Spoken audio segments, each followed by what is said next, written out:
اللہ اکبر اللہ اکبر اللہ اکبر اللہ اکبر لا الہ الا اللہ واللہ اکبر اللہ اکبر وللہ الحمد اللہ اکبر کبیرا والحمد للہ کثیرا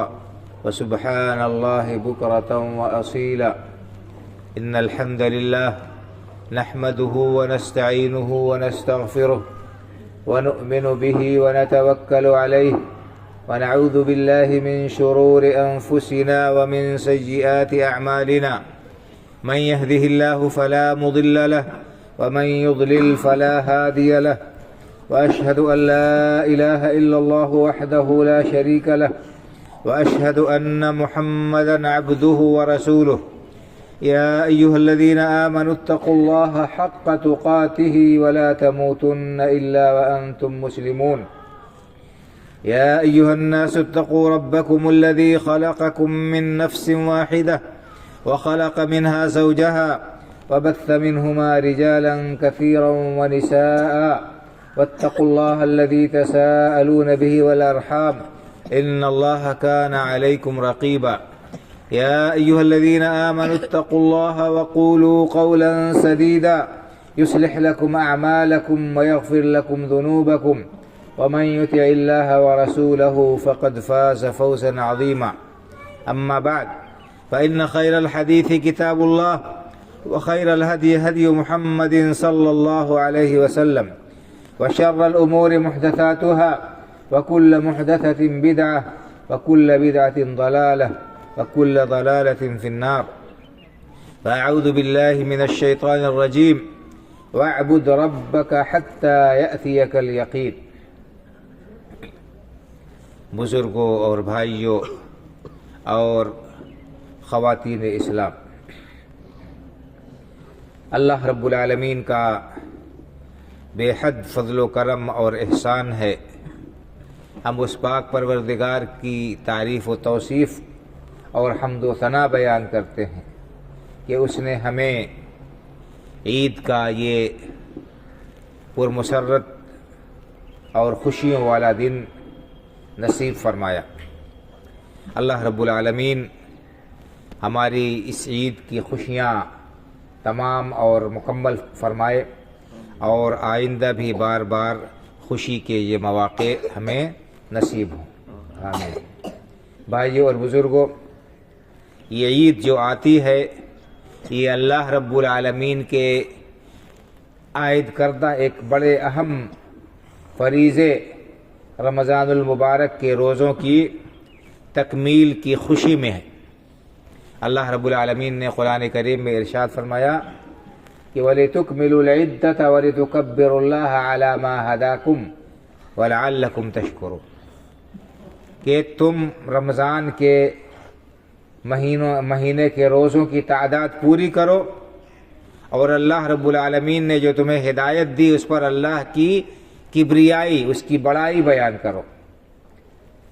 اور اللہ رب العالمین کے شکر گزار ہو جاؤ. تو یہ عید جو مقرر کی گئی ہے یہ شکرانہ ہے. ایک مہینے تک انسان جو روزہ رکھتا ہے اس کی توفیق ملنے پر، اس کے اختتام پر یہ شکرانے کی نماز پڑھی جاتی ہے. تو بھائیو اور بزرگوں، ایک مسلمان وہی ہے جو ہر معاملے میں اللہ رب العالمین کے حکم کے سامنے سر جھکا دیتا ہے. اللہ کا حکم ہے تو انسان کھانا پینا ترک کر دیتا ہے. اللہ کے حکم کے سامنے انسان اپنی خواہشات کو، اپنے محبوب چیزوں کو چھوڑ دیتا ہے، قربان کر دیتا ہے. اور ایک مہینے تک روزہ رکھنے کی جو توفیق ملی ہے یہ محض اللہ رب العالمین کا کرم ہے، اس کا فضل ہے، اس کی توفیق ہے. ورنہ کتنے لوگ ہمیں میں سے ہیں جو محروم ہیں، جو بدقسمت ہیں، جو رمضان کا مہینہ پانے کے بعد بھی روزہ رکھنے کی سعادت سے محروم رہتے ہیں اور نمازوں سے، تراویح و تہجد سے اور اسی طرح سے دوسرے کار خیر سے وہ محروم رہتے ہیں. تو اللہ رب العالمین کا ایک مسلمان کو شکر گزار ہونا چاہیے. اور اللہ رب العالمین کی شکر گزاری یہ ہے کہ جب اس کی نعمت ملے تو بندہ سر تسلیم خم کر دے. جب اللہ رب العالمین کی نعمت کوئی بھی ہو، جتنی بڑی نعمت ہو، انسان کو چاہیے کہ اس نعمت کو پانے کے بعد وہ آپے سے باہر نہ ہو، بے قابو نہ ہو، پھر وہ خوشی میں دیوانہ نہ ہو جائے اور علول جلول حرکتیں نہ کرے، اللہ کو ناخوش کرنے والے کام وہ نہ انجام دے۔ آپ اور ہم دیکھتے ہیں دنیا میں جب کسی کو کوئی کامیابی ملتی ہے دنیا دار لوگوں کو، تو وہ کیا کرتے ہیں؟ کوئی خوشی میں ناچنے لگتا ہے، کوئی خوشی میں جو ہے شراب پی کر بدمست ہو جاتا ہے، کوئی نافرمانی کا اور گناہ کا کام کرتا ہے۔ تو اس مسلمان کا شیوا اور طریقہ یہ نہیں ہے کہ وہ کوئی نعمت ملے، کوئی خوشی کا موقع ملے تو وہ کیا کرے؟ اس پر اترائے اور اس کا غلط استعمال کرے یا اس پر وہ غلط تأثر دے، بلکہ ایک مسلمان وہ ہے جو ہر نعمت پر اللہ رب العالمین کا شکریہ ادا کرتا ہے اور وہ اس بات کا اقرار کرتا ہے کہ اللہ کی توفیق کے بغیر، اللہ کی مدد کے بغیر انسان کوئی کام انجام نہیں دے سکتا ہے۔ تو یہ اللہ رب العالمین کا شکر ہم ادا کرتے ہیں کہ اللہ رب العالمین نے ہمیں روزوں کی تکمیل کی توفیق بخشی اور اس کے بعد یہ نماز عید الفطر ابھی ہم نے ادا کی۔ اللہ رب العالمین اس مہینے میں کی گئی ہماری چھوٹی بڑی تمام عبادتوں کو قبولیت سے نوازے اور آئندہ بھی اسی طرح سے نیکی و بھلائی کے کام کرنے کی اور انجام دینے کی توفیق عطا فرمائے، آمین۔ بزرگوں اور بھائیوں، اسلاف نے یہ کہا ہے کہ نیکی کی قبولیت کی یہ علامت ہے کہ انسان اس کے بعد مزید نیکی کرے، ایک نیکی کا کام کرنے کے بعد پھر نیکی کا کام کرے، پھر اس نیکی کے بعد پھر نیکی کا کام کرنے کا جذبہ اس کے دل میں ہو۔ تو اس طرح سے تسلسل کے ساتھ اگر کوئی شخص نیکی برابر کرتا ہے تو یہ سمجھ لیجئے کہ ایک اشارہ ہے کہ اللہ رب العالمین کو اس کی یہ عبادت اور اس کی یہ نیکی پسند ہے، اللہ رب العالمین اس سے راضی ہے، تو اس کا تسلسل باقی رہنا چاہیے۔ اس کے علاوہ اللہ رب العالمین نے قرآن کریم میں فرمایا، جو آیت کریمہ میں نے آپ کے سامنے پڑھی کہ وَاعْبُدْ رَبَّكَ حَتَّى يَأْتِيَكَ الْيَقِينُ، اپنے رب کی عبادت کرتے رہیے کب تک؟ صرف رمضان میں۔ اللہ رب العالمین نے نماز صرف رمضان میں فرض کی ہے اور اسی طرح سے جو ہے دوسرے کار خیر صرف رمضان کے مہینے کے لیے مخصوص ہے؟ نہیں بھائیو اور بزرگوں، جس اللہ نے رمضان میں نماز فرض کی ہے اسی اللہ نے رمضان کے بعد سال کے بقیہ مہینوں میں بھی نماز فرض کی ہے۔ تو جس طرح رمضان کے مہینے میں ہم نے جماعت کے ساتھ وقت پر پابندی سے نماز پڑھنے کا اہتمام کیا، فکر کی اور اپنے کاموں میں ہم نے اس طرح سے ترتیب دی کہ ہماری نماز نہ چھوٹنے پائے، یہی شیوا ہمارا سال کے بقیہ دنوں میں بھی ہونا چاہیے۔ رمضان کا یہ مہینہ ایک تربیت گاہ ہے، جب انسان جو ہے کسی بھی میدان میں ٹریننگ حاصل کرتا ہے تو اس کے بعد اس کا اثر ہونا چاہیے اور اس کو اپنی زندگی میں نافذ کرنا چاہیے۔ تو یہ ہم نے جو نمازیں وقت پر پڑھی ہیں اس کا ہمیں جو ہے پابند ہونا ہے۔ ہم نے یہ ثابت کر دیا ہے کہ اگر ہم کوشش کریں، ہمارے دل میں جذبہ اور لگن ہو تو ہم سارے کاموں کو مینیج کر سکتے ہیں، ہر کام کو منظم کر کے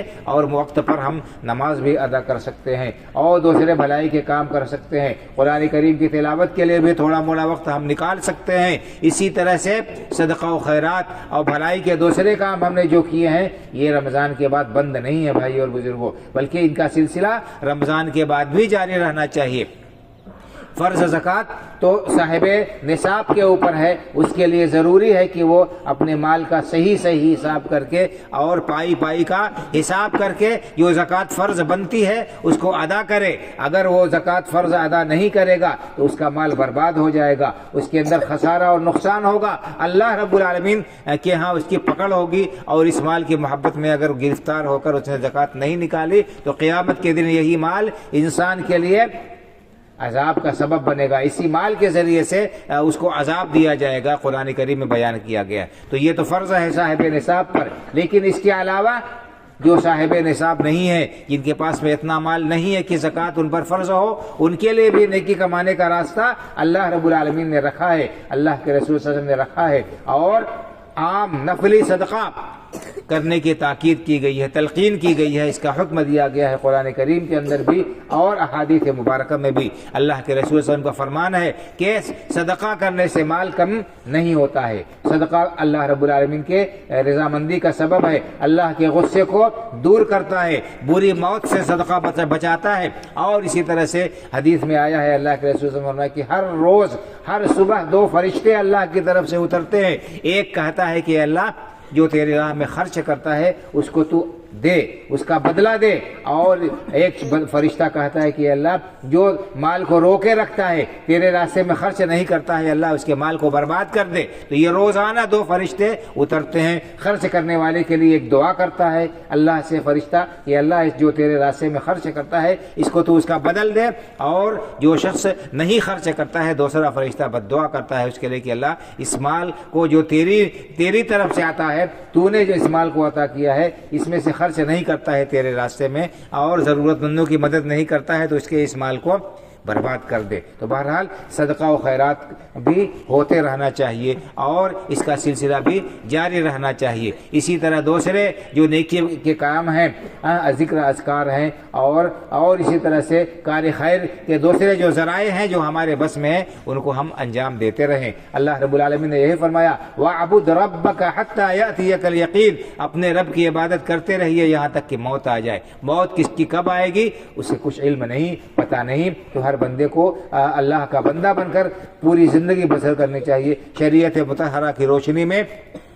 حلال کو حلال سمجھتے ہوئے اس کو استعمال کرے، حرام کو حرام سمجھتے ہوئے اس سے بچے اور پرہیز کرے، تو ہماری یہ زندگی اللہ رب العالمین کی اطاعت میں اور اللہ کی بندگی میں بسر ہوگی۔ دوسری جگہ اللہ رب العالمین نے کیا فرمایا؟ یا ایھا الذین آمنوا اتقوا اللہ حق تقاتہ ولا تموتن الا وانتم مسلمون، اے ایمان والو اللہ سے ڈرو جیسا کہ ڈرنے کا حق ہے۔ اور یہ تقوی، اس کی وصیت اللہ رب العالمین نے اولین و آخرین سب کو کی، نبی کریم صلی اللہ علیہ وسلم کو بھی اللہ رب العالمین نے تقوی کی وصیت فرمائی، یا ایھا النبی اتق اللہ۔ اور اسی طرح فرمایا وَلَقَدْ وَصَّيْنَا الَّذِينَ أُوتُوا الْكِتَابَ مِن قَبْلِكُمْ وَإِيَّاكُمْ أَنِ اتَّقُوا اللَّهَ، کہ تم سے پہلے جو لوگ گزر گئے ان کو بھی وصیت کی ہم نے، اور تمہیں بھی ہم اس بات کی وصیت کرتے ہیں کہ اللہ سے ڈرو، اللہ کا تقوی اختیار کرو۔ تو تقوی بڑی عظیم شے ہے بھائی اور بزرگوں۔ تقوی کیا ہے؟ تقوی یہ ہے کہ انسان اپنے اور اللہ کے عذاب کے درمیان آڑ بنا لے، ایسا کام کرے کہ وہ اللہ کے عذاب سے بچ جائے،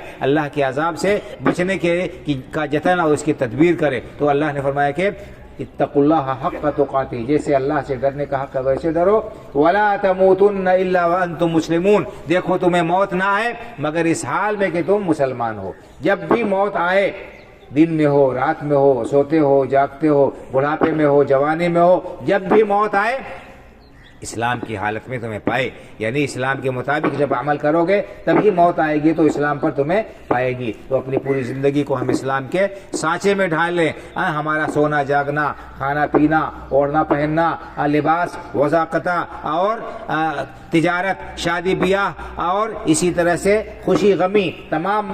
کام شریعت کے مطابق انجام پانے چاہیے، شریعت کے مطابق انجام پانے چاہیے، تب ہم مسلمان ہوں گے صحیح معنوں میں۔ زبان سے ہم اقرار کریں اسلام کا، ہم دعویٰ کریں وہ مسلمان ہونے کا، لیکن شریعت کے احکام کا پاس و لحاظ نہ کریں، ہم شریعت کی پابندی نہ کریں، آزاد اپنے آپ کو سمجھیں، منمانی کریں، تو یہ ایک مسلمان کا شیوا اور شعار نہیں ہے، ایک مسلمان کا یہ طرز عمل اور طریقہ نہیں ہے۔ اسلام نے بھائی اور بزرگوں تہوار منانے کی بھی اجازت دی ہے، حکم دیا ہے، لیکن اس کے بھی حدود متعین کیے ہیں کہ تہوار مناتے ہوئے ہم جو ہے کوئی خلاف شریعت کام نہ کریں، لہو و لعب، کھیل تماشا اور اللہ کو ناخوش کرنے والا کوئی عمل نہیں ہونا چاہیے۔ سلف صالحین میں سے بعض لوگوں نے دیکھا کہ عید کے دن کچھ لوگ کھیل تماشا کر رہے ہیں، لہو و لعب میں لگے ہوئے ہیں، تو انہوں نے کہا کہ لوگوں اگر تمہاری عبادت مقبول ہے، تم نے جو محنت کی ہے 1 مہینے، اگر تمہاری عبادت اللہ کی بارگاہ میں مقبول ہو گئی تو یہ تمہارے لیے لائق نہیں ہے، یہ تمہارا شکر نہیں ہے اس نعمت کا کہ تم اللہ کی نافرمانی میں لگ جاؤ عید کے دن ہی، اور اگر تمہاری مہینے بھر کی عبادتیں رائگاں ہو گئی، ضائع ہو گئی، قبول نہیں ہوئی، تب تو تمہیں اور بھی زیادہ افسوس کرنا چاہیے۔ اس طرح کے لغویات میں لگ کر اللہ کو ناراض نہیں کرنا چاہیے۔ تو بہرحال ہم تہوار منائیں امن کے ساتھ، خیر سگالی کے ساتھ، بھائی چارگی کے ساتھ، کوئی ایسا طرز عمل نہ ہو جو اللہ کو ناراض کرے یا جس کی وجہ سے ہم کیا کریں، ہم کو خود کوئی پریشانی لاحق ہو. نوجوان نکلتے ہیں روڈوں پر، بائک تیز چلاتے ہیں یا ادھر ادھر گھومنے پھرنے جاتے ہیں، حالات کے حساب سے ہمیں ان تمام چیزوں میں انتہائی احتیاط سے کام لینا ہوگا، اور کوئی ایسا کام نہیں ہونا چاہیے، کوئی ایسی حرکت نہیں ہونی چاہیے جس کی وجہ سے ہم کو کوئی پریشانی لاحق ہو یا ہماری وجہ سے کسی اور کو کوئی پریشانی لاحق ہو، اور ہماری عید کی خوشیوں کے اندر کیا ہے کرکری ہو جائے اور ہماری عید کی خوشیاں پھیکی ہو جائیں. اللہ رب العالمین سے دعا کرتا ہوں کہ اللہ تعالیٰ ہماری رمضان المبارک کے اندر کی گئی عبادتوں کو قبول فرمائے، اور ہماری یہ عید ہمارے لیے ہر طرح سعید اور باعث خیر و برکت ہو، خوشیوں اور مسرت والی ہو، اور اللہ رب العالمین آج کے بعد بھی ہمیں اپنا پابند بنا کر، شریعت کا پابند بنا کر زندہ رہنے کی اور زندگی گزارنے کی، اپنے کاموں کو انجام دینے کی توفیق عطا فرمائے. آمین. ربنا تقبل منا انک انت السمیع العلیم وتب علینا انک انت التواب الرحیم. وصلی اللہ علی نبینا محمد وعلی آلہ وصحبہ اجمعین. والسلام علیکم ورحمۃ اللہ وبرکاتہ. تقبل اللہ منا ومنکم. خواتین تھوڑا